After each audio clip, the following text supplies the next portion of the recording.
Bueno, qué responsabilidad cerrar. He escuchado atentamente, salvo un pequeño intervalo por razones, toman mucha agua, mucho calor. Lo que dijeron los compañeros y compañeras. Voy a empezar por hablar del tema de la Ley de Comunicación Audiovisual, de Servicios de Comunicación Audiovisual, que es la que dio nacimiento a la Defensoría. Es una ley del 2009, una de las leyes más debatidas, de construcción más democrática, más participativa. Es la ley que puso sobre la mesa este nuevo concepto de que la comunicación no es un negocio, la comunicación es un derecho humano, es decir, no es un objeto que se compra y se vende, sino que es un derecho humano. Ahora, el concepto de comunicación y el ecosistema de medios, como bien se dijo al principio, cambió desde la sanción de la ley, pasando por la apertura de puertas de la Defensoría, que fue en el 2012, 3 años después, hasta la época actual, y cambió desde que asumimos en esta nueva etapa de la Defensoría, después de 4 años de acefalía e intervención. Yo diría que cambió hasta del mes pasado, ¿no? Habíamos pensado en una mesa para la Feria del Libro que hablaba del metaverso y la comunicación democrática, y ahora pensamos que el metaverso es un viejazo y que tenemos que hablar de inteligencia artificial, porque ahora tengo una aplicación en mi teléfono que me permite pedirle que escriba monografías sobre el derecho a la comunicación, y lo hace. Entonces, alguien que cuestionó la ley de servicios de comunicación audiovisual en su momento, un académico, porque dijo que había nacido vieja, había nacido caduca, ahora está en contra de redactar cualquier otro nuevo texto legal, porque dice que cualquier texto legal que se redacte está condenado a caducar en semanas. Entonces, como la Ley de Servicios de Comunicación Audiovisual tiene todos los elementos que tiene que tener, estábamos pensando si no se puede hablar de contenidos audiovisuales, no importa el soporte en el que circulen o por el que nos lleguen. Porque la generación que esperaba mirar Telenoche o Tele11 a las 8 de la noche para enterarse de lo que pasó en el mundo, ya se murió, es la generación de mi mamá. O sea, ninguno de nosotros espera para enterarse de lo que pasó en París el noticiero de la noche, de la medianoche, de las 7 de la mañana o del mediodía. Lo hacemos inmediatamente y con medios locales. Yo googleo Liberación y me bajo la aplicación de Liberación y recibo lo que está pasando en París en este momento contra la reforma jubilatoria de Macron. O sea, la concepción de cómo se recibe la información cambió radicalmente. Entonces lo que tenemos que hacer, además de derogar el decreto 267 del 2015, que es el que habilita que se frene la desconcentración de medios, tenemos que pensar que estamos en otra realidad, donde lamentablemente el poder de Clarín es esto al lado del poder de las plataformas. Las plataformas son muy poderosas, son transnacionales, algunas de ellas ni siquiera tienen domicilio en la Argentina, o sea que si les queremos hacer juicio no tenemos dónde diligenciar una cédula, no tributan en la Argentina y filtran los contenidos que quieren, algunos de ellos muy buenos, ¿no? A mí me fascina poder ver una serie belga, otra islandesa, otra de Luxemburgo. El otro día vi una policial de Luxemburgo, paraguayas, bolivianas, mexicanas, japonesas, coreanas, nigerianas. me enteré que la industria cinematográfica nigeriana es potentísima porque tiene un mercado de 80 millones de almas.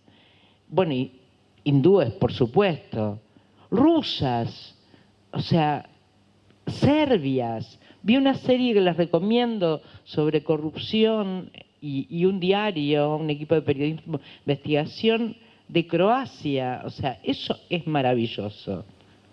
Sería bueno que tuvieran la obligación de subir contenidos nacionales. Y eso lo marca la ley. Pero tenemos que hacer que se avengan a cumplir la ley. Ellos están tan adelante de nosotros que los contratos que una plataforma le hace firmar a los creadores de contenidos, a los que les venden derechos de libros, ¿no? De novelas o de libros de investigación, es a perpetuidad. Cedo los derechos para todos los formatos existentes y por inventar en el mundo y en el universo. Yo dije, ¿lo qué? En el universo.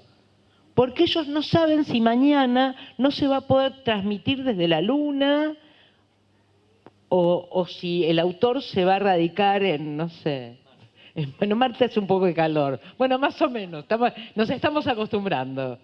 Ellos van 10 pasos adelante nuestro, ¿no? Y el poder que tienen y las batallas que dan no se exceden, porque están batallando entre ellos. O sea, ya se van absorbiendo, ¿no? Unas a otras, se van uniendo, van diversificando sus actividades. Y miren Amazon, empezó siendo una suerte de mercado libre, ¿no? Y ahora tiene plataforma de podcast y de música, y tiene Amazon Video, y produce películas. Es un gigante en la industria cinematográfica. 1985 la produjo Amazon, ¿no?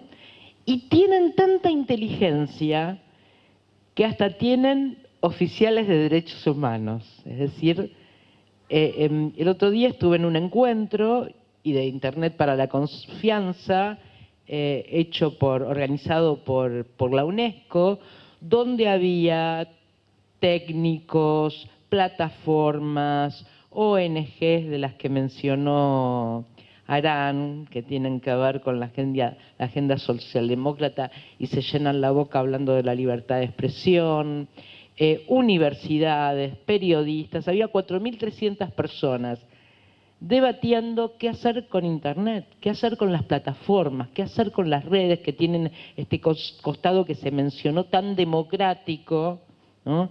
Y tienen este costado oscuro. Son canales para discursos violentos que estigmatizan, criminalizan, estereotipan a las minorías y a las mujeres, que no somos una minoría. Por allí circulan violencias contra las editoras de género y las hacen retroceder, afectan la libertad de expresión de las mujeres, esos discursos. Entonces, cuando alguien habla desde una ONG y en París de la libertad de expresión, yo me pregunto, ¿a qué libertad de expresión se está refiriendo? ¿A la libertad de expresión de quién? Porque los grupos más vulnerables, cuando son atacados, y nadie restringe esos ataques, nadie los limita, porque sería atentar contra la libertad de expresión del atacante, me pregunto, ¿quién defiende la libertad de expresión de los grupos vulnerables? ¿Quién defiende la libertad de expresión de las comunidades de migrantes o de las minorías religiosas o de las personas travesti trans que son acusadas en un programa de televisión de trastornados? Y hay una legisladora provincial que hace una tournée por los medios de comunicación diciendo que reciben pasajes, casas y trabajo del Estado y que como no están enfermas, estas personas pueden trabajar. Primero que es una noticia falsa y habría que probar la malicia, porque evidentemente existe, no puede ser que una legisladora provincial no conozca eso.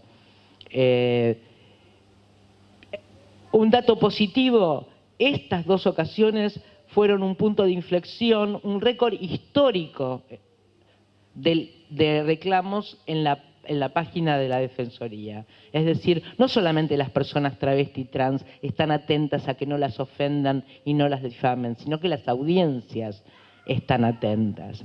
Ahora, ¿qué hacemos frente a plataformas que no transparentan sus métodos de regulación, de autorregulación, ¿no? No sabemos por qué nos bajan contenidos. La Defensoría tuvo que intervenir cuando la escuela de radio de Eduardo Aliberti, Éter, fue víctima en YouTube de que le bajaran 25 años de contenidos pedagógicos. Cuando nosotros intervinimos, nos dijeron, ya se lo restituimos, perdón, fue un error. ¿Pero cuál fue el error? No revelaron nunca cuál fue el error. Y Google es una de las compañías con las que mejor diálogo tenemos. Twitter ni siquiera tiene sede en el país. Google es YouTube. Entonces nosotros nos preguntamos, ¿cómo puede ser que sean las plataformas las que regulan qué es discurso de odio en un país? ¿Qué es un mensaje violento en un país? Sin tener en cuenta las particularidades culturales e históricas, porque lo que es un discurso de odio en la Argentina puede no serlo en Colombia, en Panamá, en Venezuela o en Etiopía, o sí. El otro día, en este encuentro en París, había un denunciante, un chico que había sido moderador de contenidos. Los contenidos se modelan por un algoritmo de inteligencia artificial.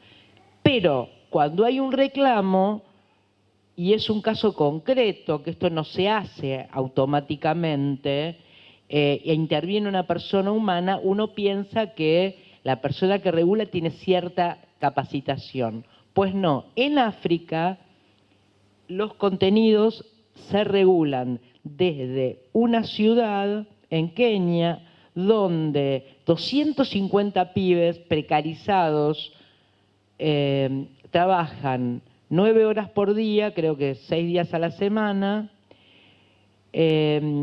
y regulan los contenidos, moderan los contenidos de toda una región que incluye Etiopía, que está al borde de una guerra civil. Y el que define es el jefe cuando los chicos tienen dudas o sienten culpa por moderar estos contenidos. Está recontraprobado que hay empresas que utilizando nuestra huella digital intervienen y tuercen procesos electorales. Y Cambridge Analytica participó en favorecer a Mauricio Macri, no solamente a Trump. Cuando se habla de autorregulación, estamos hablando de empresas multinacionales decidiendo qué está bien y qué está mal, sin avenirse ni a los regímenes impositivos ni jurídicos de los distintos países donde operan. Es decir, ellos solos se gobiernan, se regulan.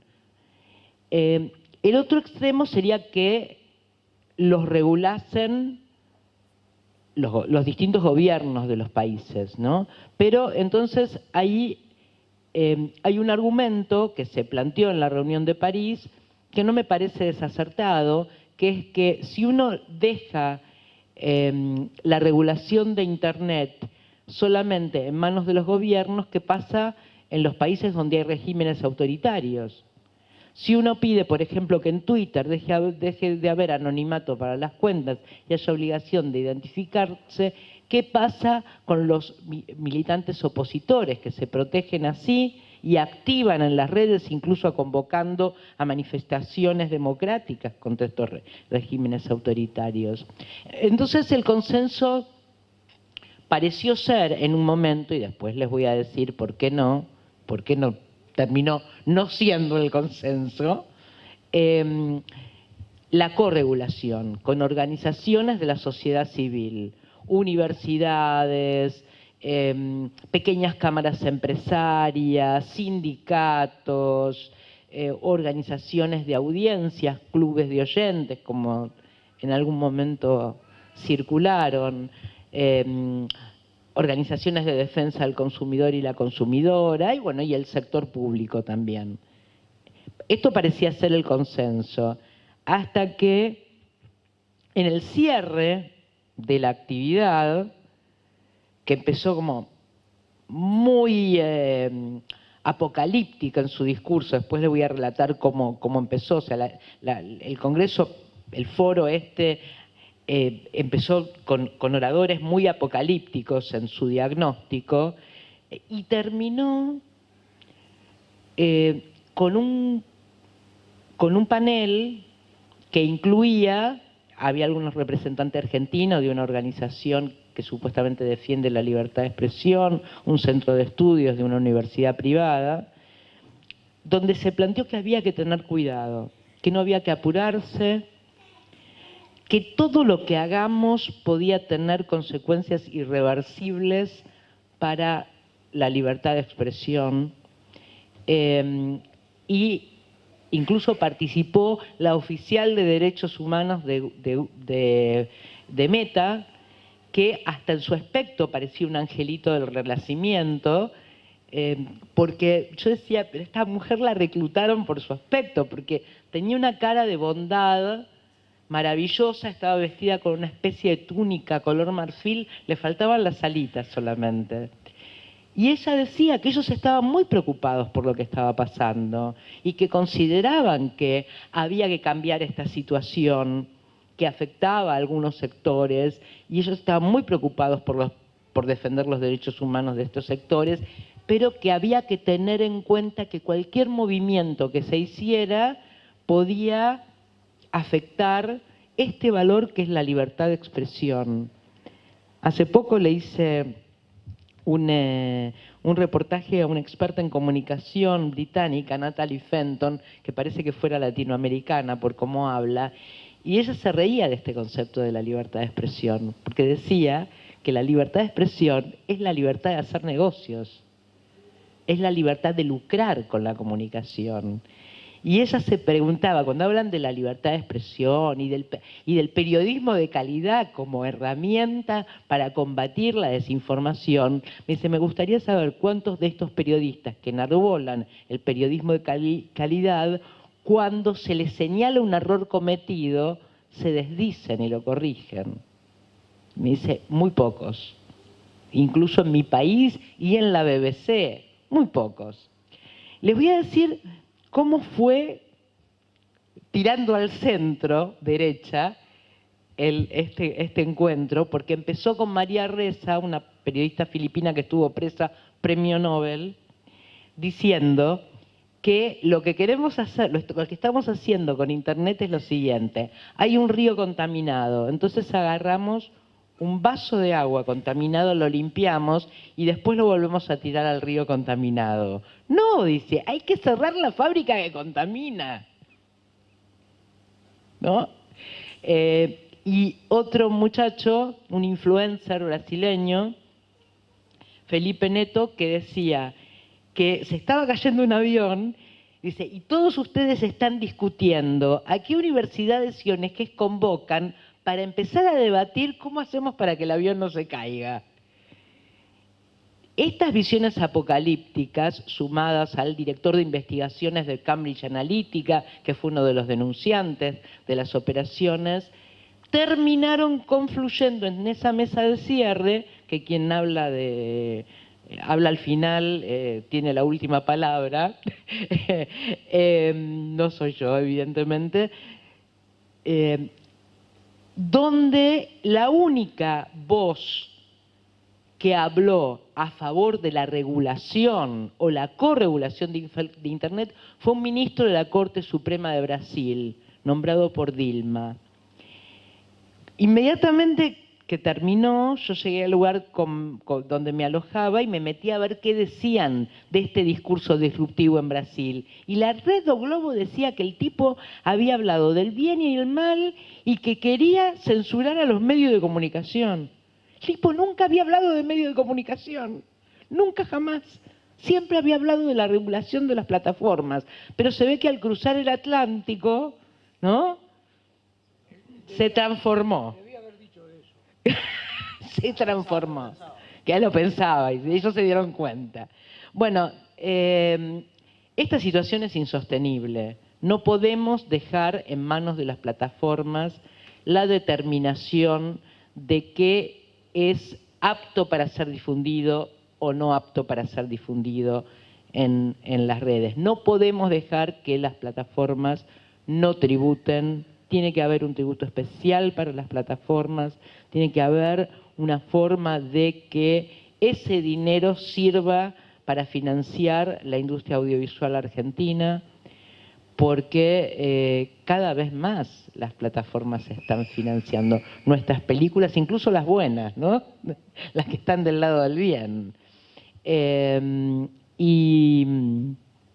Bueno, además, agradezco el trabajo, después me vas a hacer llegar el trabajo de Nodio, este análisis de lo que fue. Nosotros queríamos hacer una plataforma, un observatorio que estudiara la desinformación y el discurso de odio, y terminó siendo un caso de desinformación y discurso de odio, donde, por ejemplo, publicaron un recibo de sueldo mío donde decían que yo ganaba 3 veces más que Alberto Fernández.